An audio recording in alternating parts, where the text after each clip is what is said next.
Zaharkitze programatua poesia liburua aurkeztu du gaur Eva Pérez Ponsek.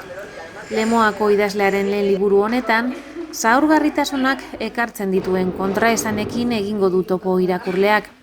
Izan ere, gorputza oso presente dago liburu guztian zehar. Poema liburu honetako poemak 2016-2017 urtien hasi neuzen eta hasiera batien eguneroko formatu batean zijoazen. Eta nire buruari jarri nizkion bi helburu, alde batetik euskarara hurbiltzie eta bestetik buruan nituen zurrunbilo horiei nolabaiteko iesbide ematen motie. Gero egize da lehiaketara aurkezterako pizkat antolatu neuzela gaika eta guztira 5 atal edo urten zaizkidala. Eta atal bakoitzien 10-11 poema dauz, orokorrien nahiko laburrak eta hizkuntzaldetik behintzat ulertzeko nahiko errezak direnak. Gailentzen den gai edo behintzat poema guztizek biltzen dituen gai usteot zaurgarritasuna dela, gorputzak inazuk esan dagoen bezala presentzian dia duen einien. Eta mai gainean jarri nahi izan dut, zelan garai hauetan nola prekarizazio egoerak geroz eta bortitzagoak diren, nola sentitzeko, bizitzeko, lan egiteko eskemak geroz eta zurrunagoak diren, ez dakite, individualismoa eta produktibismoa bezalako balioak hainbeste balio duten, zelan horrek gure osasun mentalari eragiten dion eta horren adierazle printzipala gorputza den. Eta pizka bat hortik dator zaharkitze programatua izenburua.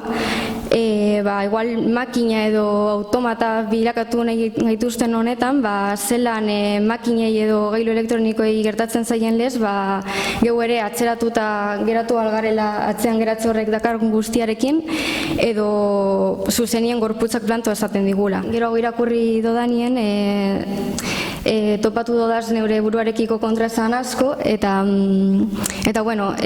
zentzu horretan, eta ganera kontraesan horrek, igual eguneroko jardun edo praktika feministarekin talke egin dabenak, eta zentzu horretan usteot liburu hau izan dela niretzako ariketa bat, kontraesan horiei heltzeko eta zerk sortzen dituen aztertzeko. Tal bakoitzean gai bat zehazki lantzen da, igual orokorrien kontraesan asko dauz, baina badaube aldarrikapenerako eta zalaketarako tartetxo bat. Beste dramatismoren artien, bai nahi izan diote erotismoari eta desirari lekutzu bat eskaini, beti ere begirada despatriarkalizatu batetik, eta desira aurkeztuz ez utzuni baten sinonimo gisa, bizik eta aurrera egiteko modu bat bezala. Gaur-gaurko poemario bat iruditu zitzaidan, oso gaurko tasuna handikoa. Gaur egungo gaiakin eta gaur egungo formekin eta gaur egungo kontatzeko moduekin, ezta?